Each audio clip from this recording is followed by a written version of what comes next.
Hello, my sweet summer children. I'm back with the juice to get you through the long night.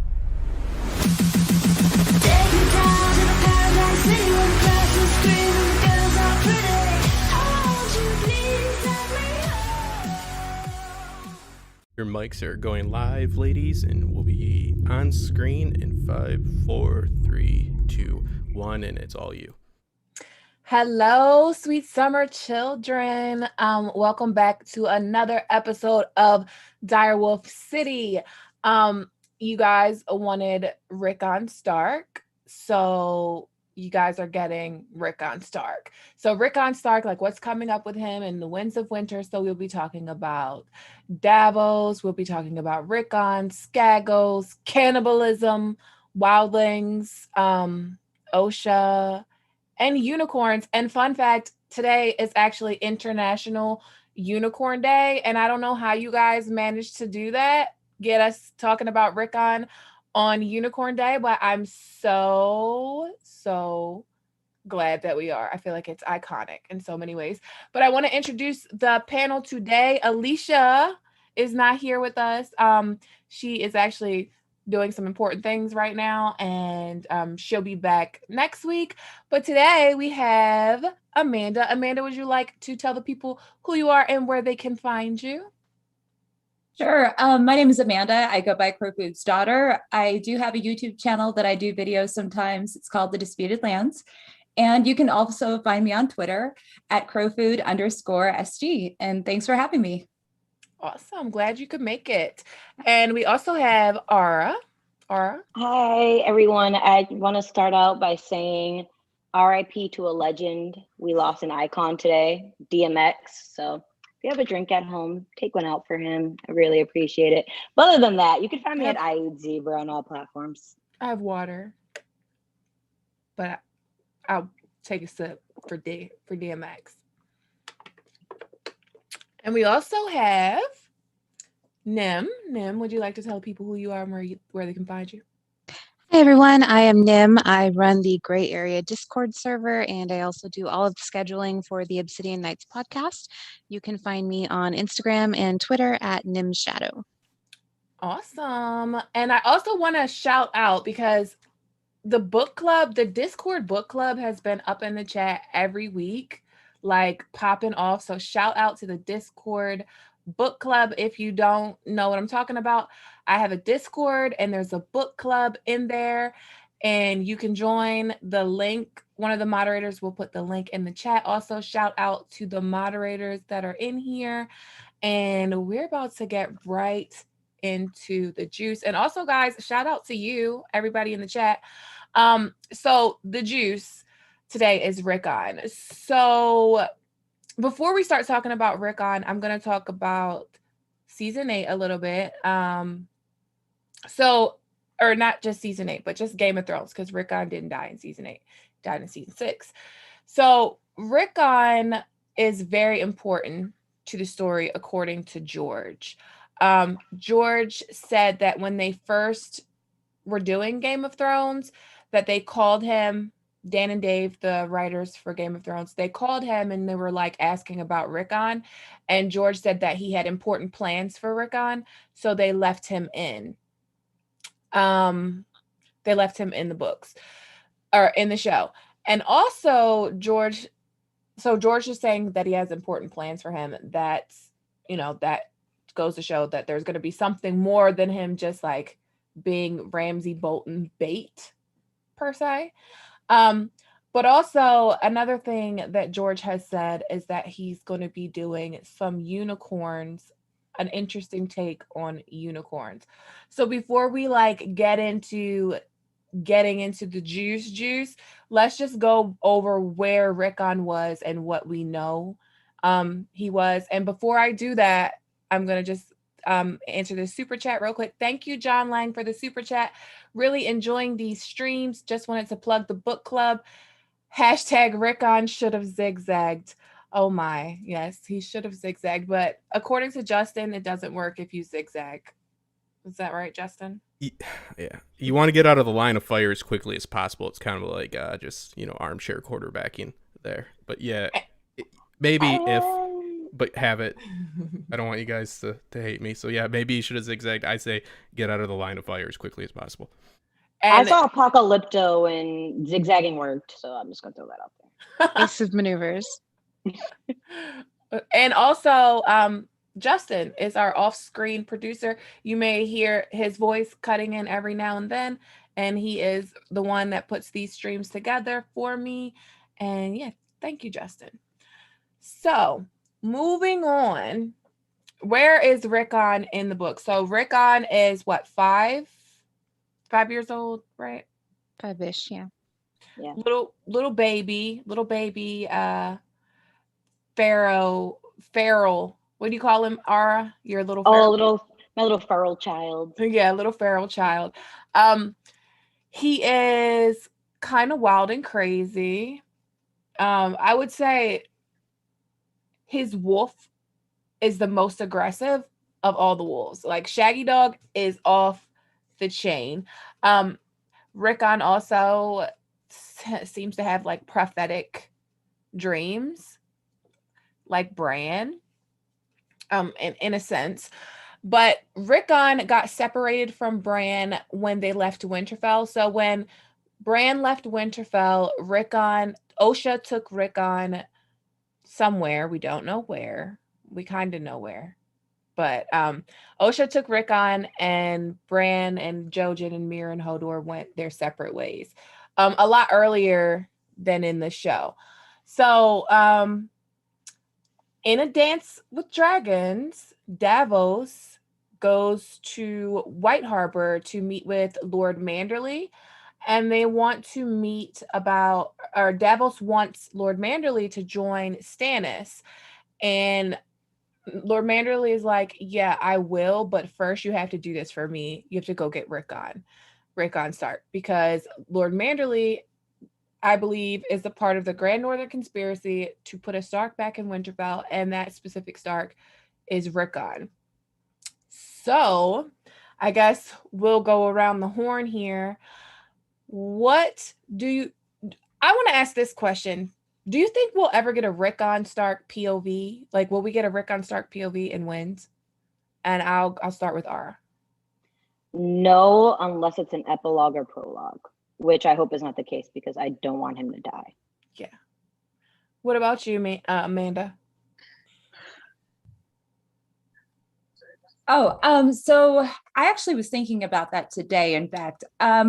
So one thing that we do know is that Davos is going to Skagos. So we're already going to have a POV there, and we're going to have a POV that's a little bit older and kind of understands things a little bit more.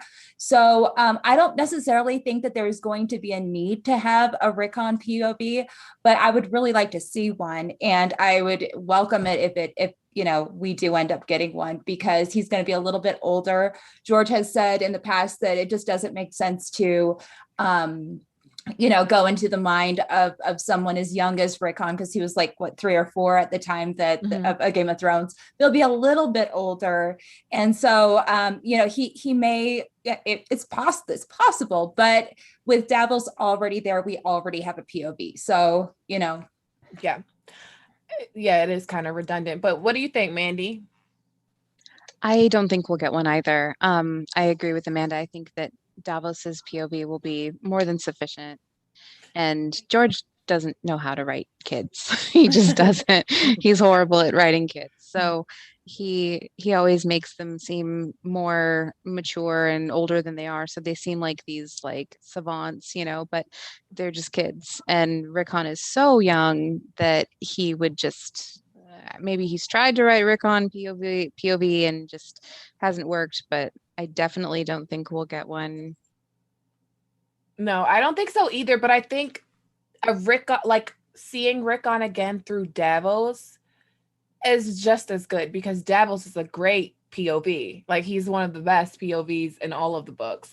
And adding to that, he's never met Rickon before. He doesn't have any knowledge of this child and his crazy giant wolf, and so he would get a very pure sense of who Rickon is now. Yeah, that makes sense. I like that. So we have 2 questions. We have another super chat. Thank you, Count Balerian of House Tatters. So the first question is, will Rickon kill Roose Bolton in the books? And the second question is, will Rickon die in the books? Okay. I don't think Rickon's going to kill Roose Bolton. He's 5. But I would love to see like little 5-year-old Rickon coming out of the table, like from under the dining table, and just like slashing Roose Bolton's throat. I die. But I don't know if he's gonna make it in the books. I feel like Bran and Rickon were based on the princes in the tower from the War of the Roses. And I kind of feel like one of them is doomed. So if it's going to be one of them, like they're kind of both doomed. Bran's going to have, I feel like, an inhumane kind of life. And I feel like Rickon might bite it. Have you actually heard of the, it's kind of more popularized in, I think it's Philippa Gregory's stories with her like White Queen novels and stuff like that. And like, it's like White Princess, but it deals with like the Tudor period and the princes in the tower. So she kind of picks up on that storyline where there was a guy that claimed years later. I cannot remember the actual guy's name in like real life, but he claimed to be one of the princes that the mother separated them and like kind of hid one of them away and like sent him off to, I think, Flanders or something. But yeah, Flanders. Was it his name Beck or something? Yeah, it's like something Beck. Please, if you know in the comments, throw it in there. But long story short, what I was getting to is I think Rickon will kind of take that type of storyline where he'll be this lost Stark prince off in the wild somewhere. I love that. And I don't want by the time he'd be older, nobody kind of would really know who he was, and he probably wouldn't even care at that point because he's so young. Warbeck. That's the name. Warbeck. Thank you. Perkin Warbeck. That's it. Thank you so much. That was Oryx Aria. Oryx Aria. Thank you. And Mandy, do you think he'll live or die? I think Rickon kind of has to die, unfortunately, for our story purposes. It's I feel like the original Grand Northern Conspiracy was to get Jon on the throne somehow because of the whole thing with Robb's will may or may not be there. And then once Wyman Manderley finds out that Rickon might still be alive, he's like, okay, well, that might even be easier because he's not a bastard. We don't have to have him naturalized. He's, already the Stark heir because of his lineage alone. So I think for the intensive purposes of Jon making it to where he needs to be in our story, that Rickon kind of has to bite it. And Count Balerion made a typo, and he was asking if we think Ramsay is going to kill Roose. I do think that he is. And I think it was kind of foreshadowed through Rob's POV. Or not Rob's POV that he doesn't ever have. Kat's POV, where Rob first utters the words, "The North remembers." Rob is talking about Harrion never being able to forgive Rob for killing his father, Lord Karstark. He's like, even if Harrion was that kind of guy that could forgive his father's killer, he could never do it. And it would cause his own men to turn on him. So I feel like if Ramsay kills Roose Bolton, that will be the final straw to any houses that haven't joined the Grand Northern Conspiracy to join them. Right. So I do think he will kill Roose Bolton. Mm-hmm. You, Amanda? Do you think he'll kill Roose Bolton? You're muted. Okay, so Ramsay, I do think that he is going to kill Rouge. I do think that Rouge is going to die, and Ramsay is not above kinslaying. We already know it's kind of hinted that he's already killed his brother.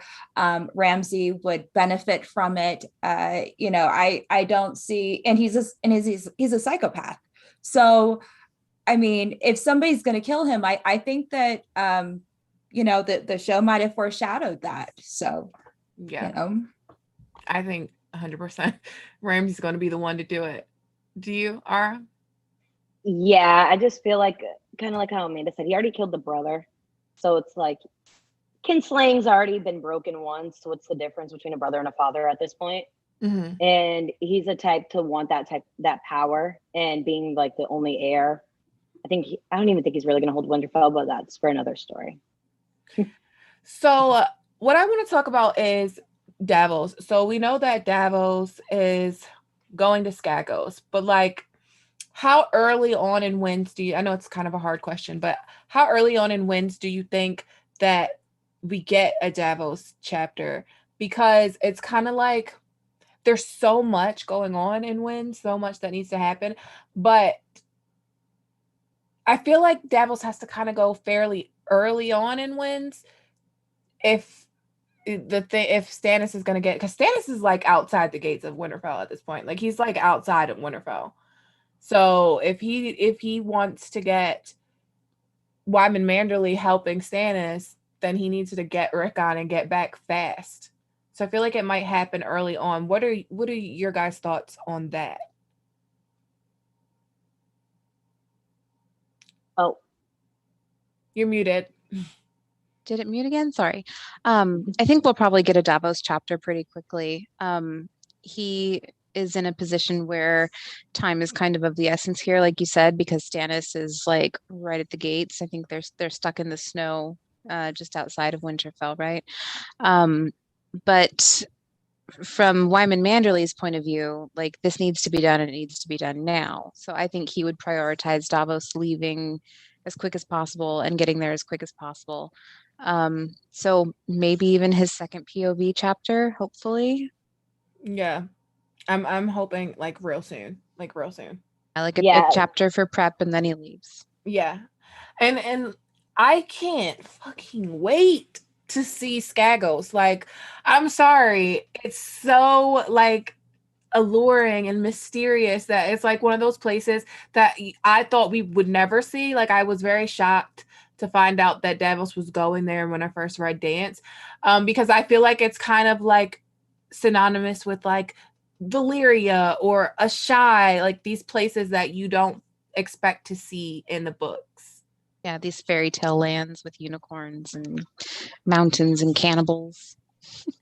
Oh, we got a super chat from Tony Teflon TV. Thank you, Tony. The Dawn is going with Lady Dustin to take out Rouge. The North remembers. You ladies look very sexy tonight. Hit that thumbs up for your girls. Cheer, peace, and stay sexy. I try to say that chip in your voice, Tony. That's the best I can do. Thank you so much. So one of the things about, let's talk about Skagos. I can't hold it in anymore. I want to talk about it so bad. Okay, so let's talk about Skagos. So Rickon is supposed to be on Skagos, but do we have confirmation that he's on? Like, do we know for sure that he's on Skagos? No, but to me it seems a little bit more logical, given that he's with Osha and she's a wildling, and that's kind of the most akin to the wildling culture that they would probably have access to, because it's just a matter of taking a boat out of White Harbor, which pretty sure they'd be able to do, because distance wise it's not that far, and she probably doesn't fear the others getting there, because I don't think she or we know if they can actually go on top of water, so she would probably think it's a relatively safe place overall for him to be. Yeah. And for herself, because she was terrified of the concept of even getting anywhere near north of Winterfell again. Yeah, that is true. Like, the whole reason she got captured in Winterfell is because she was trying to get south, and then she winds up running back north. So Skagos does seem like the logical place for her to go. So, I hadn't thought of that an island would make sense to Osha. Yeah, it does. It makes sense. So, from what we know about Skagos, do the White Watchers, do the Night's Watch at Eastwatch, do they have anything? Do they do anything with Skagos? Do they trade with them anymore or anything? I know that it was said that they used to. So I believe that trading galleys, it was mentioned that there's a trading galley that was going from like the Vale to White Harbor, or the Three Sisters, and then it was going to stop in Skagos and then go to Eastwatch by the Sea. And so I'm not sure if the Black Brothers are actually going back and forth from Skagos, but they may be getting some trade, like by proxy through just the different trade routes that some of the traders are actually using. And it's also been noted that there have been Black brothers from the Night's Watch who were Skagosi. And so, there may just be some members of the Night's Watch, possibly at Eastwatch by the Sea, that are from Skagos, and possibly they make that trek. They do have ships. So that's a possibility. It just isn't confirmed yet. Yeah. We have a question in the chat from Jackie C. She says, are they actually cannibals? Do they actually practice cannibalism on Skagos? And this is interesting. So I hope yes. I hope yes. I don't know, because I'm disgusting. So I'm disgusting and dark. So I hope they do eat each other. But at the same time, history has known to blur the lines of what's actually true and what's real. They exaggerate shit, stories get passed down. They don't really have any oral history. They don't really have much histories about Skagos. But what do you guys think? Cannibalism, yes or no? I would say maybe in small pockets.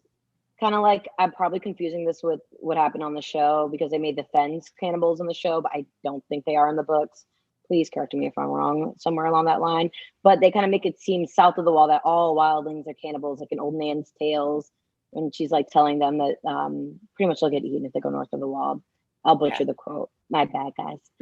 You know me and quotes by now. I think we've gotten comfortable. I loosely quote things. It's fine. She does say the wildlings drink blood from polished horns and stuff like that. Yeah, she does imply it. I can't remember if the Fens in the book do cannibalism. No, they don't. Yeah. Okay, thank you. I know the farther north you get, when it comes to the wildlings, the wilder they are. But I feel like Skagosi is kind of a place that is kind of undisturbed. I feel like Skagosi is less disturbed than north of the wall, Heart Tree Village of the wildlings, that the Rangers go through there all the time. They're always ranging beyond the wall, but nobody really goes to Skagos. So I feel like it's not really infiltrated. I feel like it would kind of be the mountain clans of the Vale, but much more rugged, much more animalistic. I feel like Rickon actually fits perfect. He probably fit in perfect there, because he's he's a little wildling himself. Yeah, he's a little wildling, little Thornberry. He does remind me of Donnie Thornberry. Yes. We have stories of during the long night of instances of cannibalism, and I think that it's said in Skagos that the instances of cannibalism were during winter. And I mean, they live in an island that is just mountains. So it would make sense if they ran out of food. If winter's years long, they wouldn't have any resources to actually feed their people. So resorting to cannibalism, if, someone froze to death, I don't think that they would be bothered, about not wasting good meat. Yeah. That comes up in I believe towards the end of Dance, that there's problems amongst Stannis's camp of cannibalism starting to break out. Exactly. So it definitely seems to be a common thing once winter's coming. Yeah. No pun intended, but yeah. So, Amanda, did you have anything to add about cannibalism? You're muted. Okay. So I actually think that you made a really good point, Gray, about rumors being an issue. And as we all know, it's the winners of war that get to write the history. And Skagos has had a very, very long history of being brought down and, rising in rebellion and being brought down several different times by the Starks. And they are an isolated people. They are an isolated island. And so we can even see with the Northern Army, when they were fighting the War of the Five Kings with Rob's army, just one battle, and the Northerners were rumored to be feasting on the flesh of the slain. Yeah. So, I mean, it's possible that it's just the rumors again, because we see with Dany, I mean, she's like bathing in the blood of babies and, doing all of these things. They're making up all these different things. So it's possible that the Skagosi don't eat people. So there's a possibility. But I think that Nim and Sarah make a really good point that it's also not uncommon during the long winter months, like if it's really hard on the people and they don't have any food, that might be their only option. And so it's possible that those tales have grown from something that was not out of savagery, but really out of necessity. So there's two things. Yeah, that makes sense to me. We also have a super chat from BW. Thank you for the super chat. And it says, cultural anthropologists and folklorists classify sin eating as a form of ritual. It is most commonly associated with Wales, English countries bordering Wales, and Welsh culture. So do you guys think there's any kind of parallel there with Skagos? Possibly. I think it could possibly be a thing. I think it's more, George, I wouldn't say it would be a spiritual thing.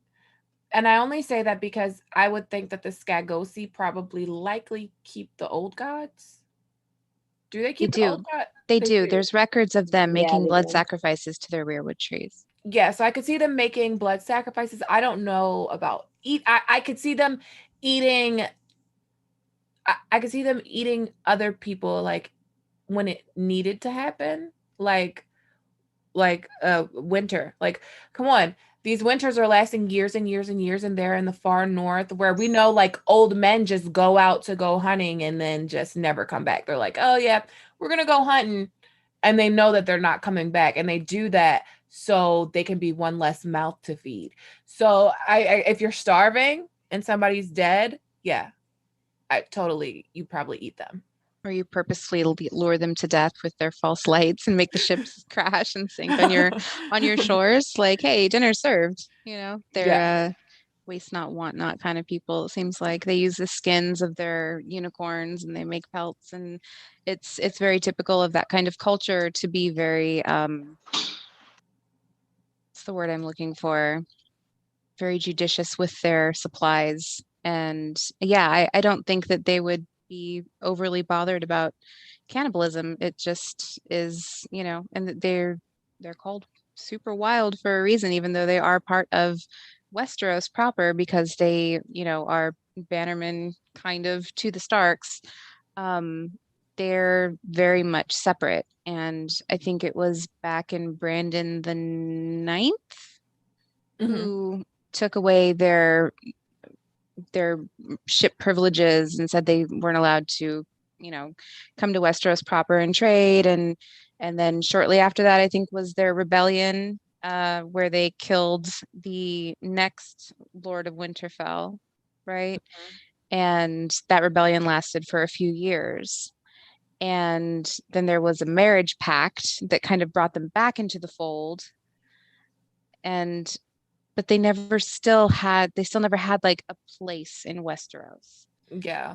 They were just kind of on the fringes, and they just kind of the Starks did what they had to do to keep them appeased, but they never really brought them into their fold. Yeah. So it would not surprise me if they still kept a lot of their wild ways. Mm-hmm. I only say that because that I don't think that it's ritualistic like in a religion, because we don't hear about none of the other like northern houses eating people like ritualistically. Like we hear about like entrails being hanged from I like am I imagining that? No, I think that's like, don't they hang entrails from the weirwood trees? And then we have that POV where like a dude is sacrificed to the weirwood tree in Bran's dream, and like the weirwood tree like drinks the blood. So if anybody's like eating people, it's the trees. It's the trees. There's the bones in the mouth of the weirwood tree at White Tree beyond the White wall. tree, yeah. They're even the wildlings are still holding that that ritual of sacrificing to the weirwoods. And then there's, just the real obvious one of Ned cleaning ice by the weirwood tree into the water at the foot of the weirwood tree in the Godswood. Like even he kind of does it. He gives that blood sacrifice. So it's a very common theme. Yeah. So it's Unicorn Day. Let's talk about it. On Skagos, there are rumored to be unicorns. And George has said he's going to be doing something interesting with unicorns. He's basically confirmed that there will be unicorns in the Winds of Winter. So real quick, I'm going to go around the horn. 1 to 10, how excited are you for unicorns? 15. Girl, say. I'm so excited. I want my cannibal army on unicorns so fucking bad. Yes. Ara? 10, and that's because when I was reading Bran's last chapter, preparing for last week, I totally forgot that the Children of the Forest, Leaf specifically, actually name drops the unicorns as well. So I'm like, yep. Oh yeah, I'm ready. I'm so ready. Amanda? Oh, 10, absolutely. I've been waiting for this for a long time, so when it comes, I'm ready for it. So I got a super chat really quick. It's from Wisdom Minari, $5 super chat. Hey stream. Hey Wisdom Minari, how are you? Thank you so much for the super chat. So what I wanted to talk about, what I think we're going to talk about is unicorns. Do you think they're going to be in a unicorn sense? Like where it's like white magical beast, like Pegasus kind of with like pink hair? Or is it going to be like, George does fantasy different. Like look at the dragons. Mm-hmm. The dragons look real as shit. Like they look like dinosaurs with, like he wouldn't even give them 4 feet. He wouldn't even give him 4 feet because he's like, that's just like, that just wouldn't happen. And I feel like George is really good with like balancing the fantasy elements of things and the real world elements of things to the point where you need to like question, like, could this universe exist outside of what's going on, like the one that we live in? So I want to talk about unicorns, and I'm going to start with this quote from John. So John is inside of Ghost, I believe. And let me get this quote really quick. It says, far off, he could hear his pack mates calling to him, like to like. They were hunting too. A wild rain lashed down upon his black brother as he tore at the flesh of an enormous goat, washing the blood from his side where the goat's longhorn had raked him. So John describes whatever Shaggy Dog is fighting, which Shaggy Dog would be the black brother because he is the black direwolf. So whatever Shaggy Dog is fighting, John describes it as a goat. And I think, Amanda, you have some interesting thoughts about goats. Yes. So I was doing an episode on giants with History of Westeros. And when we did that, we did a lot of research into the Ibbenese and the hairy men of Essos, and also the Skagosi, because the Skagosi are believed to be related to either the Ibbenese or the giants. The maesters can't decide, but there's some evidence to suggest that they may all be related in some sort of like larger diaspora of just really varying size of hairy people. But anyway, one thing that I did was I was just looking at unicorns and goats, and all you have to do is just type in unicorn goat into a search engine, and you will find that it's actually a thing. It's actually a thing. You can actually modify a goat to have one horn in the middle of its head. And it was actually a pretty popular thing around the 80s, or especially around different circuses and Renaissance fairs. And anyway, it's basically a modification. And one of the things that I also found is when you have one goat with the like single horn in the herd, they become the alpha because they're more dangerous. And because they just have this like long impaling thing. And so it would actually be advantageous as far as like a mount if you're going to ride something into war or to battle, to have that sort of modification. And so it's possible that they are actually just large goats that they have modified so that they're a little bit more dangerous. And one of the things that we notice is it's mentioned to be like a goat so large you can ride. It's an enormous goat in the text. And in the hairy men who were also said to ride to battle on unicorns in Essos, they had proliferated all throughout Essos, from the forests of Qohor all the way to the shores of the Silver Sea and 50 leagues beyond. Okay, so that's pretty far. But in Qohor, they actually have a like deity that they worship, and it's called the Black Goat.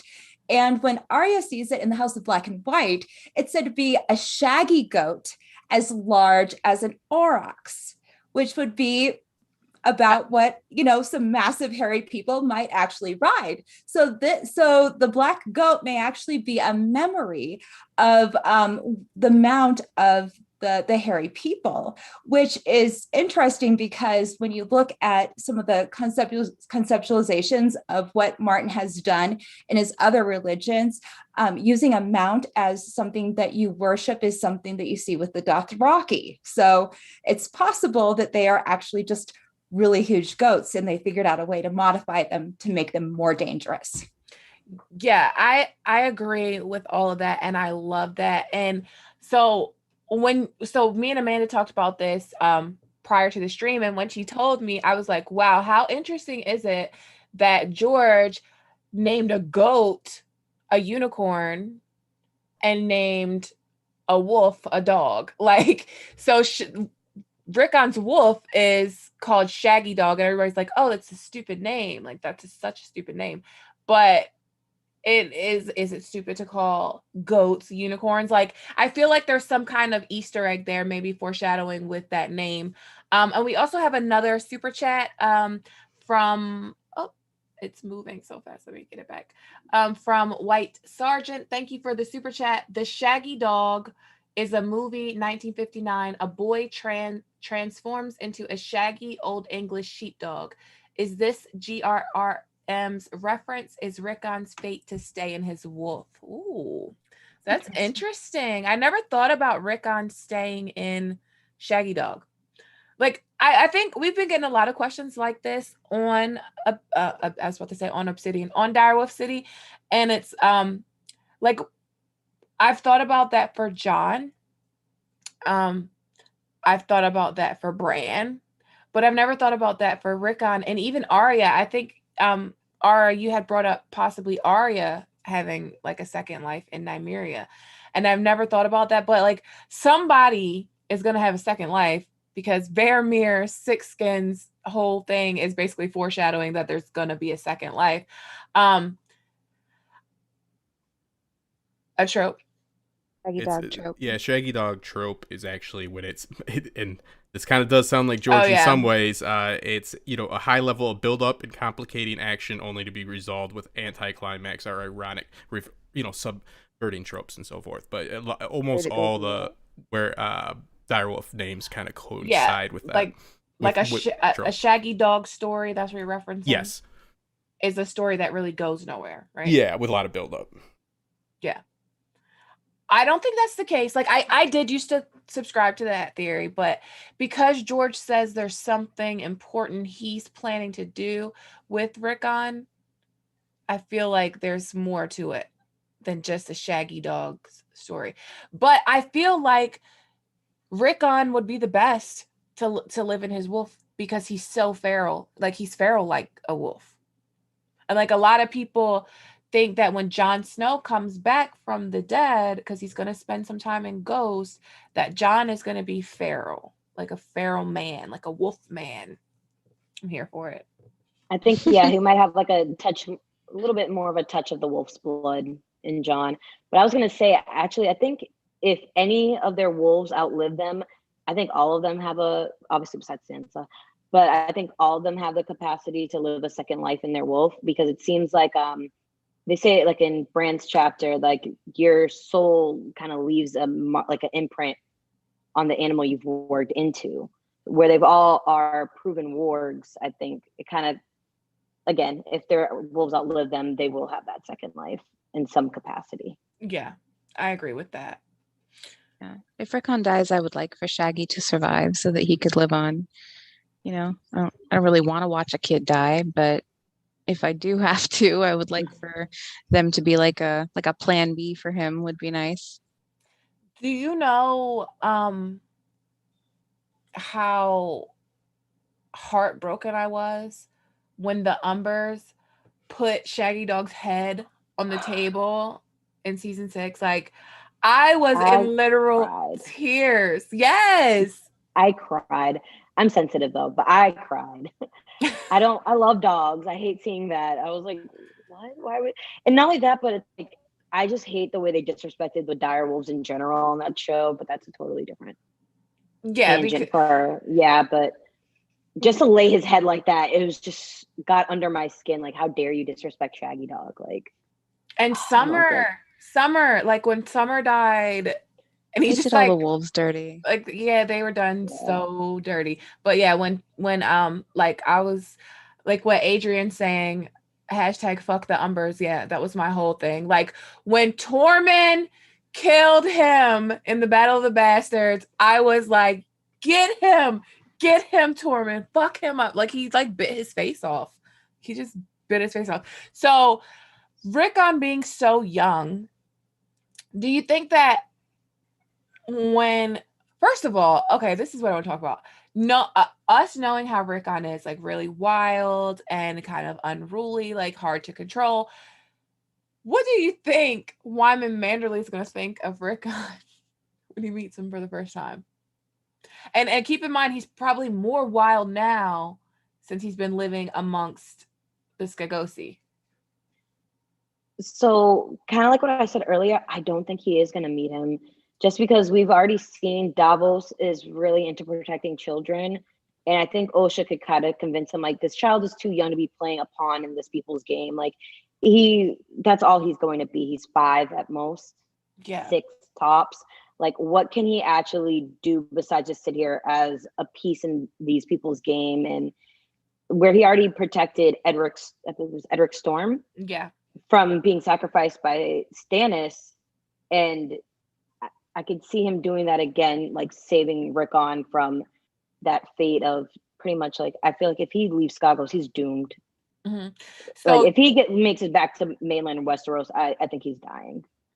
So you don't think that there's no scenario where they have Jon on one end of the table and Rickon on the other end of the table, and they're asking the North to pick who they want? Or because I kind of think like, I kind of think that he will leave Skagos, but I only think that it will, like, I do think if he leaves that he dies. I would love him to stay in Skagos, marry like a Skagosi princess, or like, I don't know what their hierarchy is. So they're lords, right? Or do they even do that? The Magnar, House Magnar. Yeah. So I would love for like Rickon to do that, but then I feel like maybe one day Rickon will come claim Winterfell, like in a spinoff, like way far down the road. If he was to stay in Skagos, then the spinoff would be like him coming to Winterfell to take his home back with his Skagosi wife and kids. That shit would be wild. So this is something I've thought about, actually. I was thinking about that today. And when Rickon is there, we're assuming that he is under the protection of the Skagos. So he has probably met with himself, OSHA, because you can't hide a little kid, a wildling, and a huge direwolf, for too long. So the direwolf obviously is going to prove who he is. But so he's probably under the protection of probably the Magnar of Skagos. And with that, just as the Wyman Manderley is using Rickon as a pawn, with the Skagos providing him protection, they may actually be working out a deal where maybe they've already developed a marriage pact, because we know that that's probably something that Wyman Manderley may be, planning for Rickon as well with Willa, because he has a daughter that is currently betrothed to a Frey, but we know that's not going to work out very well. So she's going to be free. She's going to be a free woman. And the Manderleys have a history. They have a pretty good history of being a regent, like we see with like Aegon III. A Manderley was like the hand of the king and one of the regents, and he actually did try and get Aegon to marry his daughter after his wife had passed. They actually have a history of that. Mm-hmm. And so I can see the Manderleys wanting to use Rickon as a pawn and wanting to marry him to their daughter. But what's already going on over there in Skagos? What arrangements have they made? What deals have they made? Wyman may already have this great plan of, controlling Rickon, when the Skagos may already have control over them. So there may actually be some internal conflict between these northern houses over who's going to, be the regent or take care of or marry into, the Stark family. So there may be some conflict there as well. Right. And that makes sense, because like they're not taking care of Rickon out of the kindness of their heart. They're not going to just like take care of him because he's a kid that needs to be taken care of. They're obviously going to want something back for keeping him safe. And it would make sense, like the Westerosi thing to do is marriage. So I could see that. I could definitely see Wyman wanting that. But yeah, what is already going on over there? And we have a super chat, and the super chat is, what are your thoughts? Rickon will be just a story figure or a plot point, just like Quentin Martell had a point. Thank you, Scott Michael Dowling, for the super chat. So what do you think? Rickon, is he just another Quentin Martell, or does he actually have... The chat's going crazy with Quentin Martell's alive. Okay. So That's cool. Oh, go ahead, Nim. I said Quentin's fireproof. That's cool. Yeah. So I think he's more than a plot point.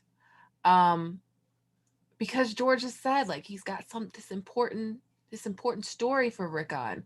So I think he's more than like just, because like there's a lot of jokes in the fandom. Like we always forget Rickon. Like we always forget him. The characters always forget him. Like he's not really talked about. And I think that could be like accidental, but that could be on purpose. Like we're not supposed to really think too much about Rickon until this big, huge event happens that he's at the forefront of. And it kind of takes you by surprise because you don't expect it. So that's kind of what I think. I also think Quentin is dead. I'm sorry. Also, I was going to say, doesn't the majority of Westeros think that Rickon's already dead? Yeah.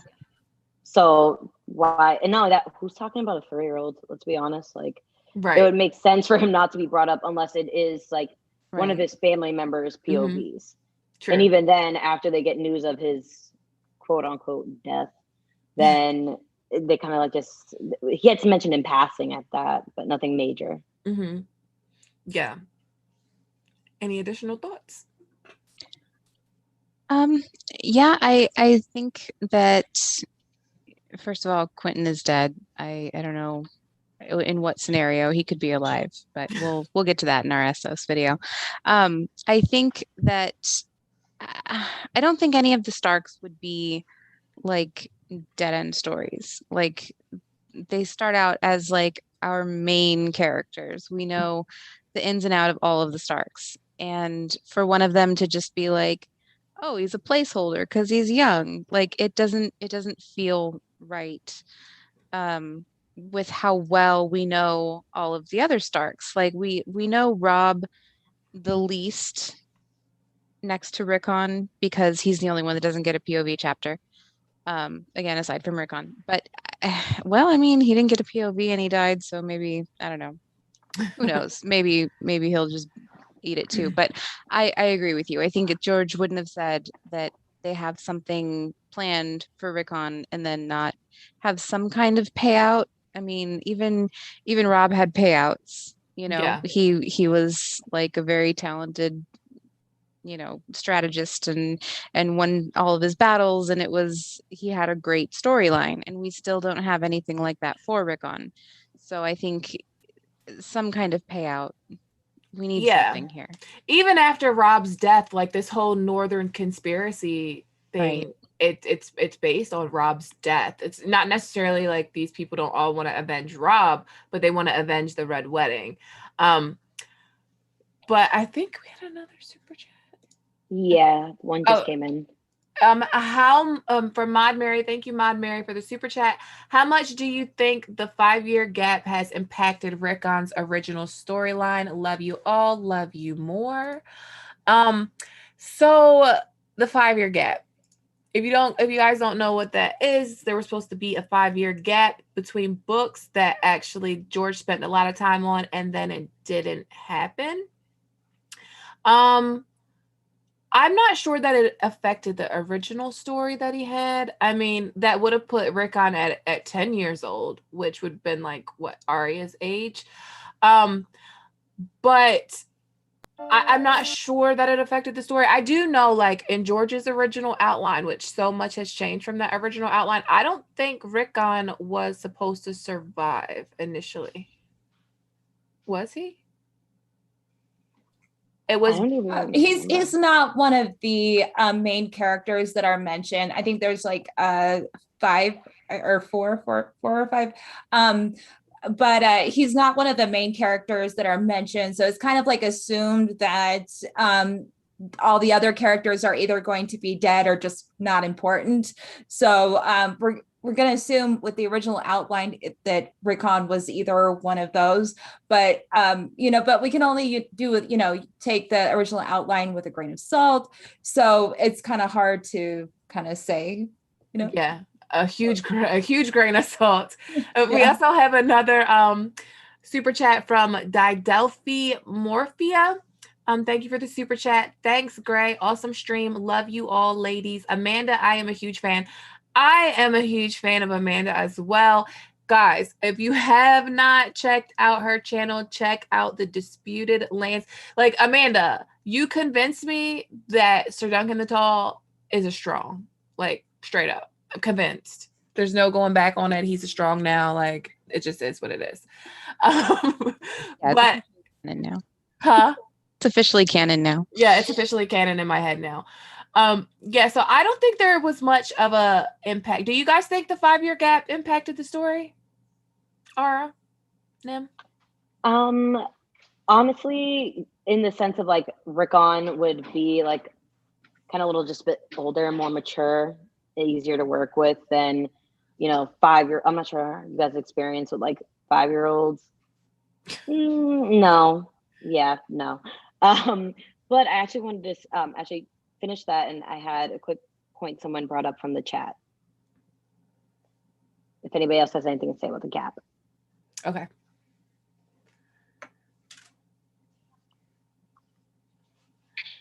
Nobody? I was waiting for you to finish. I'm sorry. No, I was saying your thoughts on the gap, and then I'll bring it up. Okay, sorry.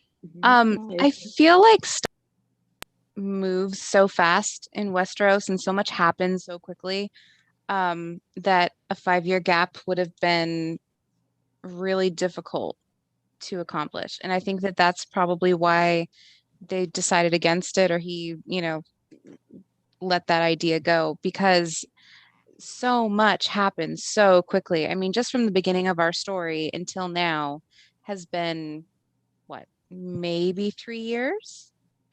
Yeah, about 3. So like twice that amount of time as a gap would be so hard to follow. And so we're just expected to believe that, like, oh, a couple of things happened and here's where we are. It would take a whole book just to fill in the gap, and it would defeat the purpose of it anyways. I don't I think just too much would have happened, too much would have changed.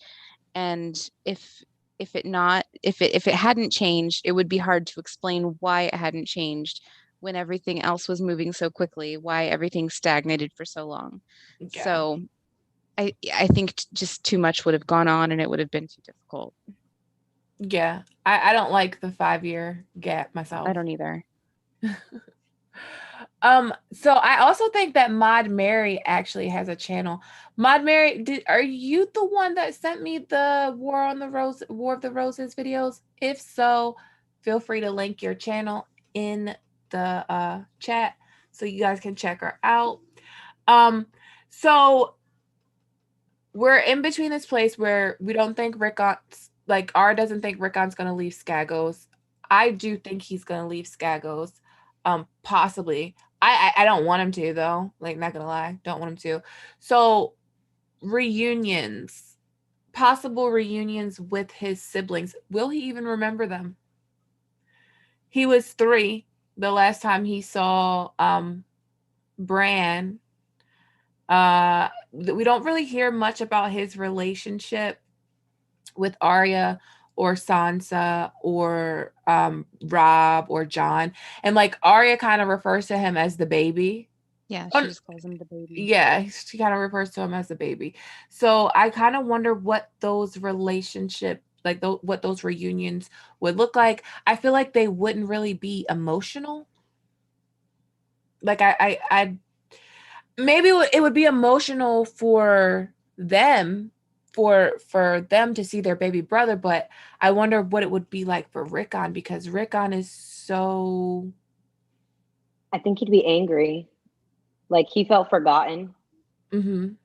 Because even when Catelyn abandoned her children, and I will say that every time, which is why I don't like her, she abandoned a crippled child and a 3-year-old. Not cool. Besides the point. He was abandoned. He was always like tagging along Rob, and Rob kept complaining about that. Like, Mom, you need to go get your kid. Like, come get your kid. Because she's like, I don't know what to do with a toddler. And no one's paying attention to him. And then his whole family up and leaves. Then half of them die. Then he's being whisked away from the only home he's ever known with a lady he met maybe a couple months ago. It's just her and his wolf. And she's the only, kind of like his mother figure. And Yeah. I'm assuming to him, like the only family he really will know by that point. I know, like, I know me and you talked about it when you were like, I can't believe Catelyn Stark just left her 3-year-old baby. I couldn't imagine to go off with a 16-year-old. Like, your 16-year-old is perfectly capable. Like, I couldn't imagine just leaving my toddler, though. Like, yeah, my toddler and my supposed favorite child. Yeah. Oh, AK makes a good point. I think she said, oops, sorry, chat's moving fast. Hey, AK, thanks for modding tonight. So Alicia says, I think because of Shaggy Dog and the wolf dreams, Rickon would remember Arya and Bran the most. I think that's a good point, because they could be interacting in the wolves. We do like have John seeing Shaggy like fighting a unicorn. So I wonder, like, and to me, in my opinion, Rickon is a powerful warg, and I wonder if he's more than a warg, because he's seeing things like Ned being in the crypts. So he's like seeing Ned's death beforehand. What do you guys think? Having green dreams. Yeah. What do you think, Amanda? Oh, I was actually thinking about that today too. and it's interesting because George has said that he has something special planned for Rickon. We don't know what it is. And we don't know how powerful he is. He's already told us that they're all wargs. We've already got lots of hints that he is bonded with his direwolf, and that, you know, his direwolf already senses him. He's having dreams. We don't know how powerful he is because we only get to see Rickon through other POVs. We're not inside his head. We don't know what else he's dreaming about. We don't know what else he's seeing. We don't know what else he's doing. And as he's very young. He's the youngest of the Stark children, and he's already developed this as well. And so it's possible that, you know, he could be one of the strongest wargs or skin changers throughout the Stark family, because I mean, we have John, who's like got the special blood. He's a warg. He's Lord Commander of the Night's Watch. He's got all this stuff going. He's got a special Valyrian steel sword. We've got Bran, who's like a special tree guy, skin changer, you know, just super powerful, who's getting trained to become like the last Green Seer. We've got Arya, who's a great warg, who's like warging from overseas. She's seeing her direwolf, and she's getting trained in the Faceless Men. Rickon is a huge question mark. Right. So we've got all this crazy cool stuff going on. I mean, Sansa isn't as crazy cool, but Sansa's got her own stuff going on. But we don't know. And George says he's got something big planned for him. So he could be very powerful. And we wouldn't know. So I like agree with all of that. And what I want to add to that is, all right, y'all probably not gonna like this. I want to talk about Twilight for a minute. and just real quick, I popped up the Discord questions because you guys are just covering a few of them actually just on the spin here. So I'm going to put them up there and ask me if you want them read or not. But go ahead. Okay. So for Twilight, like in Twilight, you know, when they have that whole thing when Bella has her baby, and like the baby they're like, if your baby's a vampire, then like babies can't be vampires because they can't be controlled, because they don't have the brain capacity to like control it. And that's a very common like trope, like babies having magical powers being bad. And I feel like we see that kind of manifest in Rickon with anger, like, and we see it come through his direwolf, like through Shaggy Dog. And I'm wondering, and Amanda like Vermeer as a kid. So I'm wondering if Rickon is gonna, when we see him again, if he will have control, like learned how to control that a little more, even though I feel like he's not that much older. Like if the max age he could be is 8, maybe. Quite possibly, because if he's in Skagos, figure they remember the old way. So I'm pretty sure they probably have a couple wards or skin changers lying around that could train Rickon, kind of like how even though we just said his name last week, Hagen trained Vermeer, as we just brought up Vermeer. Wait, Hagen, I don't know. Too many names. Stella, Hagrid, whatever. But Hagrid. Caring for magical creatures. But yeah, so I'm pretty positive that they might have some similar type of kind of training program for Rickon and Skagos, for him to kind of like tune into that ability and kind of hone it a little bit more. It's also of note that Shaggy Dog has green eyes. All of the direwolves have yellow eyes except for Ghost. Ghost has red eyes. So the children of the forest are said to have yellow, green, and red eyes. And somehow, I think green eyes are said to be a mark of a Green Seer. Yeah. And somehow Shaggy Dog has those and none of the other ones do. Mm-hmm. And Ghost and we already know like Ghost is like on some, I don't know. I was gonna say some weird shit, but no, he's like he knows things before they happen. Like he's always warning. Blood Raven. You think it's Blood Raven and Ghost? Yeah, they have like the same coloring too. The white with the red eyes. Mm-hmm. Like the tree. I feel like anytime an animal is acting weird, it's Blood Raven. Yeah, if anything goes wrong, just blame it on him. Yeah, like Mormont's crow talking all the time. Like it always says the most perfect thing it could say. The crow just like squawks it out, and I don't know. I blame everything on Blood Raven though, so it could just be that. There's also the theory that Blood Raven is Ghosts and all the other Direwolves' daddy. Loki. Oh, I actually saw that earlier today. That he was the original abomination, and that he went and like mated with a wolf while he was inside a wolf, and then had the baby direwolf puppies, and that he sent them to the Stark kids so that they would have it was wild. And I was like, okay, someone has been doing some crazy shit with their tinfoil. Am I wrong? It's a wild theory. It's a wild theory. Is it wrong that I like it? I did too. That's the really fucked up part. I was like, okay, this is weird as hell, but I kind of jive with it. Like Blood Raven, who knows what he's been up to? He's been up there how long? And he gets bored in that cave. Like he's got to keep himself occupied. Maybe he was trying to get some wolf. Like, I mean, it's lovely. Yeah, I mean, it'll do that to you. That's funny. Like, I love that. I love that for Blood Raven. So, I just saw something in the chat. A comment I wanted to read. Covering their ears. That theory. I'm sorry, chat. They were like, they were covering their ears when I was talking about Twilight. They're like, Twilight, Gray, what the fuck? Oh, actually, I had a comment from the chat I wanted to bring up earlier when we were talking about marriages and stuff. It was from Miss Man. Oh, girl, you're fine. It was from Missed Man Jones. It was he was saying about Rickon possibly marrying Shireen. So I definitely, going back to Rickon being a pawn for everybody in like the Grand Northern Conspiracy, I think he's gonna be the hottest bachelor in town. It's gonna be like the Bachelor Westeros style, but with Rickon. I think is what's gonna happen is everybody wants to marry their grandbabies or daughters off to him. Yeah.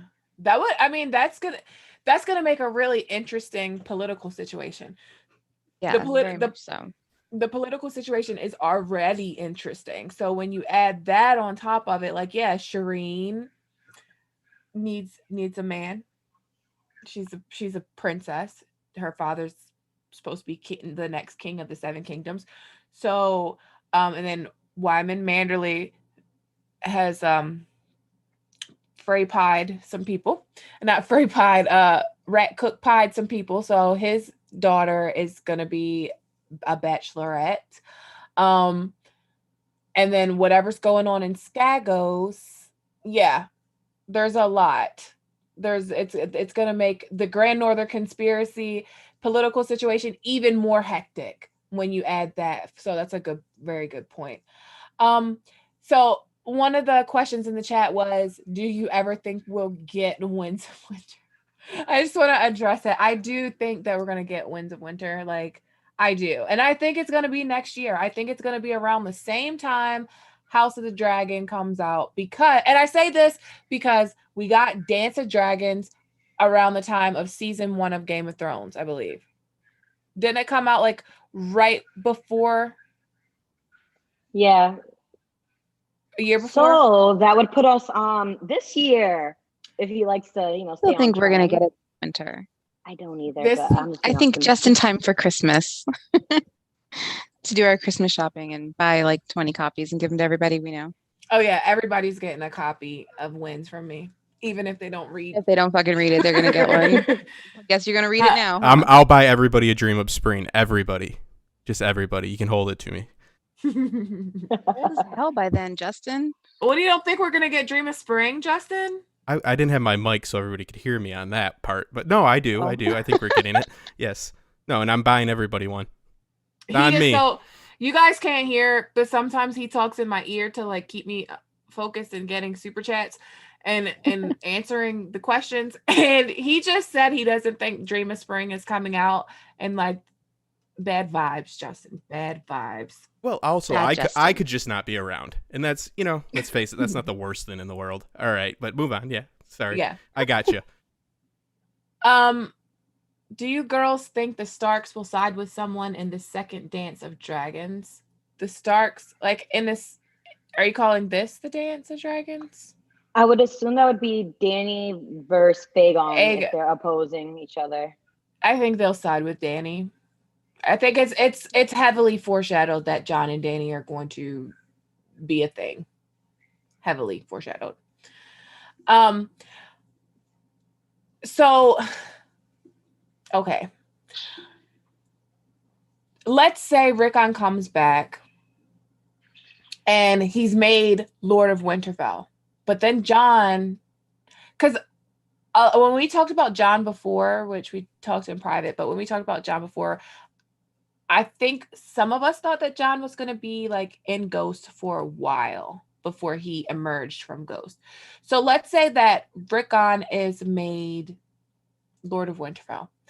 And then Jon comes back and there's the letter from Robb where Robb has legitimized. Well, we know that we know it's likely that that they had the letter because isn't Galbert Glover with Wyman Manderley? Yeah. So Jon is supposed to be legitimized and named king in the North. So I'm kind of wondering, would they make that a thing? Would they even tell Jon about the letter? If they succeeded in taking Winterfell back from the Boltons and the Freys, would they tell Jon, and they got Rickon in his place, would they tell Jon? Because I feel like whoever does the thing, like whoever gets control of Rickon is going to be the person that's in control of Winterfell, not Rickon himself, because he's a kid. Yeah. I was going to, no, go ahead.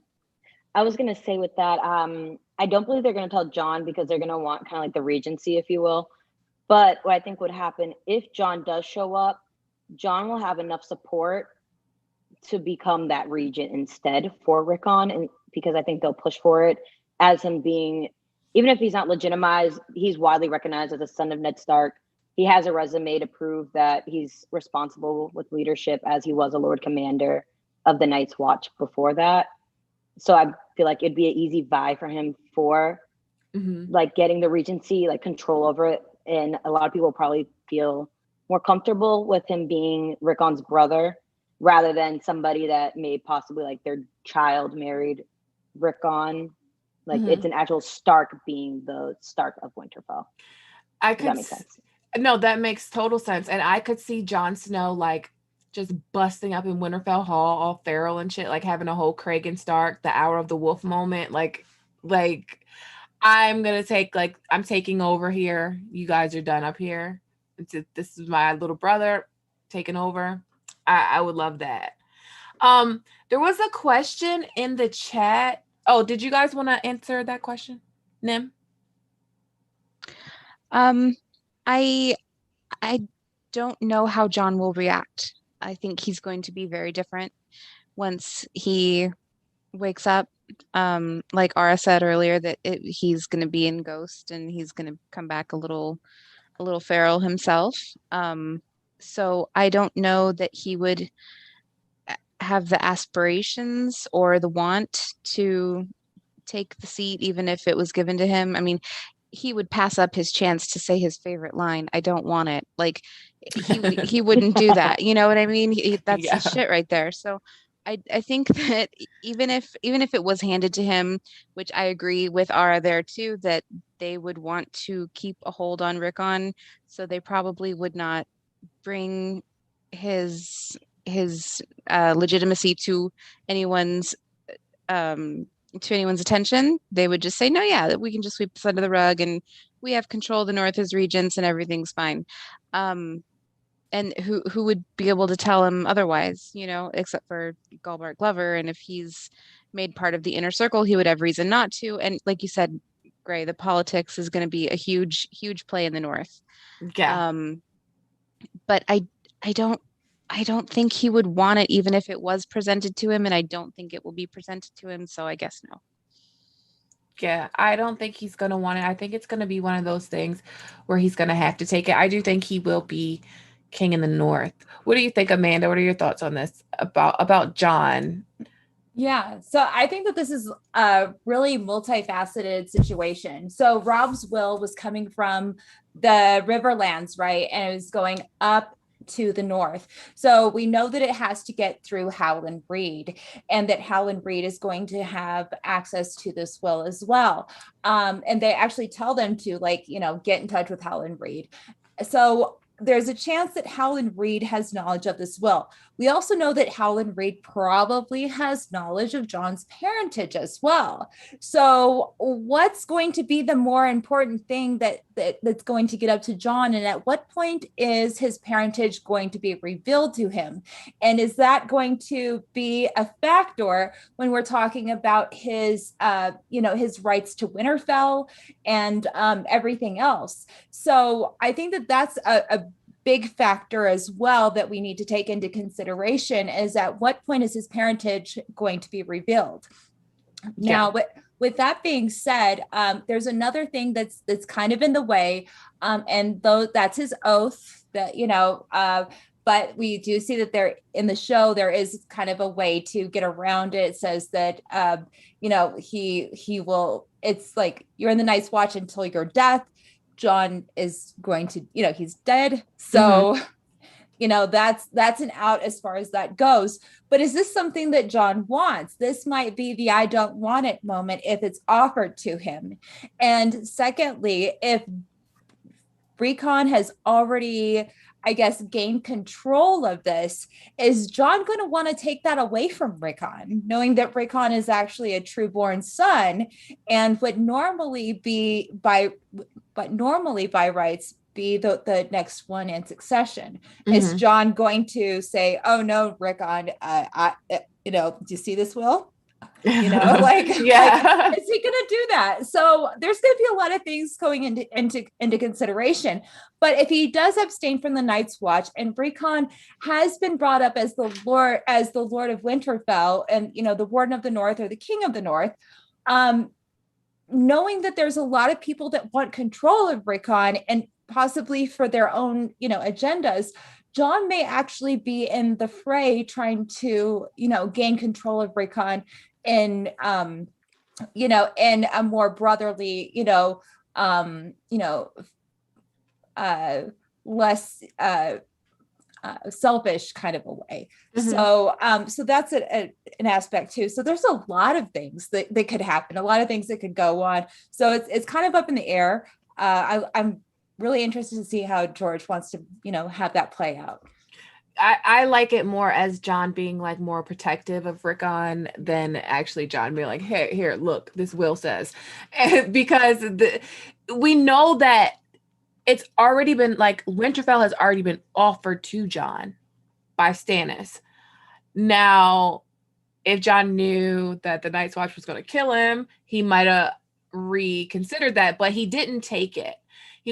But I do think in that dream that Jon has, and this is one thing where I think he's going to become Lord of Winterfell or King in the North, is he's on the wall. I think it's the Red Sword dream. It might not be the Red Sword dream, but he kills Robb.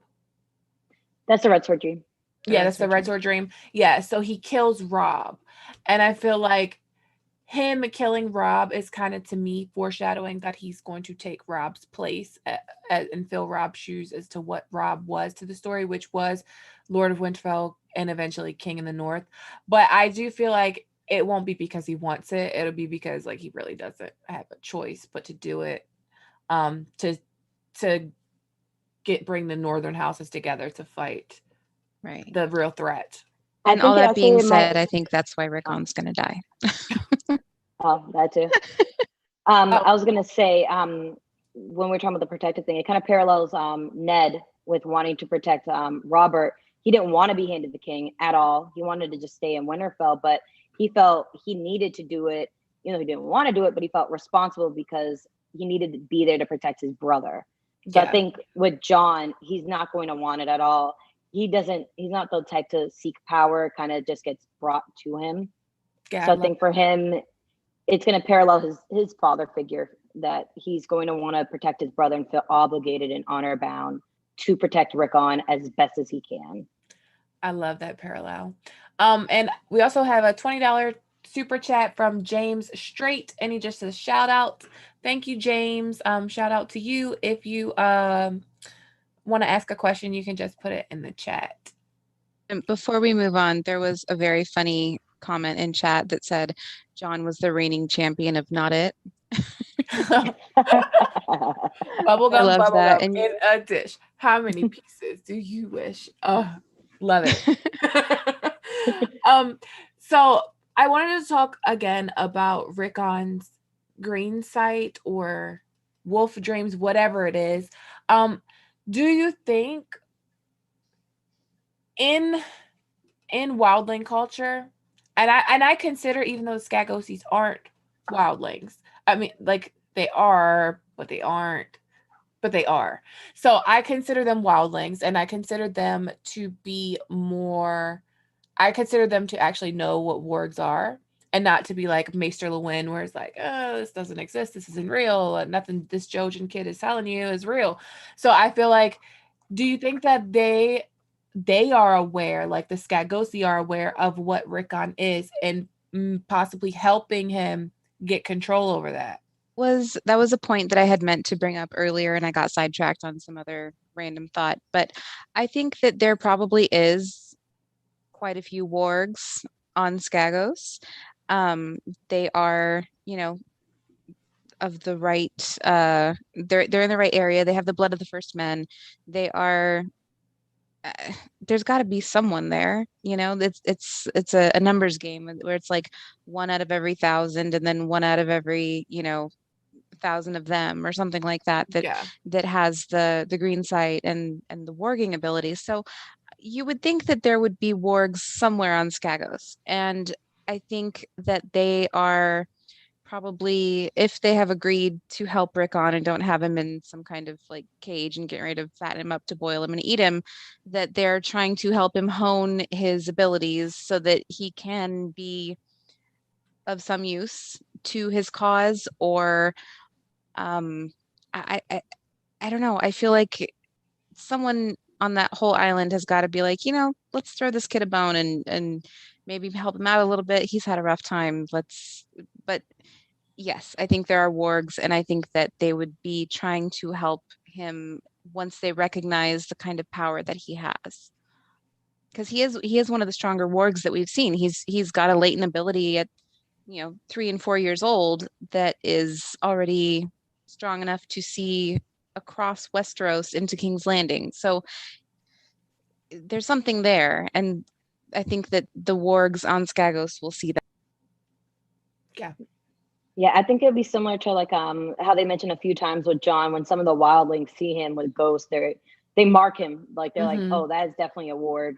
Jon's like, I'm not a warg. Like, yeah, you are. Like, you don't know it. Yeah. But with that being said, I would love to see somebody skin change a unicorn. Oh, you think we might get that for Rickon? That's what I want for Rickon.